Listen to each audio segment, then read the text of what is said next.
সময় হৈছিল ইফতাৰৰ।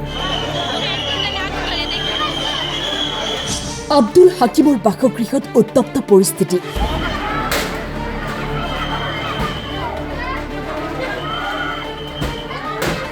পোহৰলৈ আহিল ভয়ংকৰ ঘটনা। দক্ষিণ কামৰূপৰ জোৰশিমুলীত সংঘটিত হৈছে চাঞ্চল্যকৰ ঘটনা।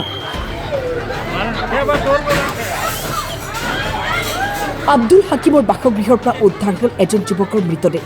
মৃত যুৱকজন মেৰাগান্দা গাঁৱৰ ৰহিম উদ্দিনৰ পুত্ৰ আতিকুৰ ৰহমান বুলি চিনাক্ত কৰা হৈছে। আতিকুৰ ৰহমানক হত্যা কৰাৰ অভিযোগত উত্তপ্ত হৈ পৰে পৰিস্থিতি।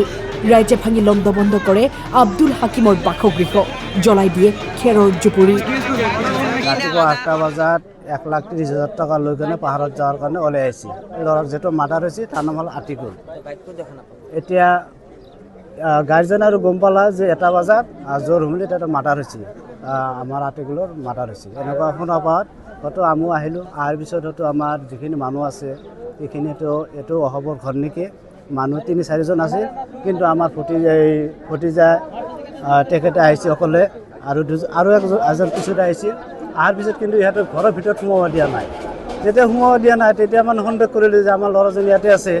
পিছত দৰ্জা ভাঙি কিনে চাই সেই মানে খাটৰ তলত লাছটো পৰি আছে। তাৰপিছত মানে আমি ওচৰ চুবুৰীয়া মানুহ গম পোৱাৰ পিছত এই ঘৰৰ হ'ব আৰু তাৰ ল'ৰা চৰা কেইজন আছিল আমি আৰু চিনি নাপাওঁ, সেইকেইজন ইয়াৰ পৰা পলাই গুচি যায়। গতিকে তাৰপিছতো আমাৰ জোৰশিমুলী আৰক্ষী ইয়াতে আহে, আহি কিনে মানে ঘটনাটো মানে নিয়ন্ত্ৰণ কৰাৰ কাৰণে চেষ্টা কৰি আছে।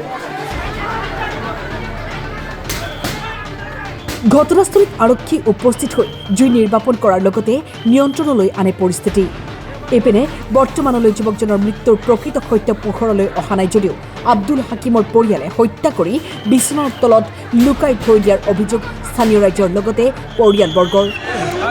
আমাৰ ভাই হয়, ডাঙৰ ভাই। আমি ফোনত শুনা পাইছোঁ, শুনা পাই কিনে আহিছোঁ এইটো ঘৰত। আহি কিনে আমি লাষ্টটো এইটো ঘৰত ভিতৰত সোমাই কিনে চকীৰ তলত আছে, লাষ্টটো দেখা পাইছোঁ।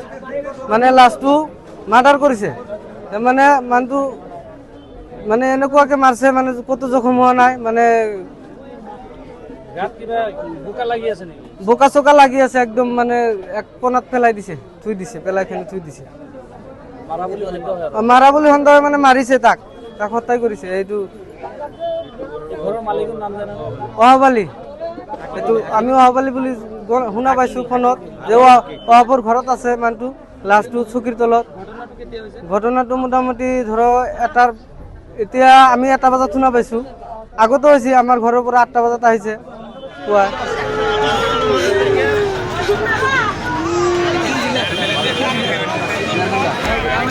Bureau report, time 8।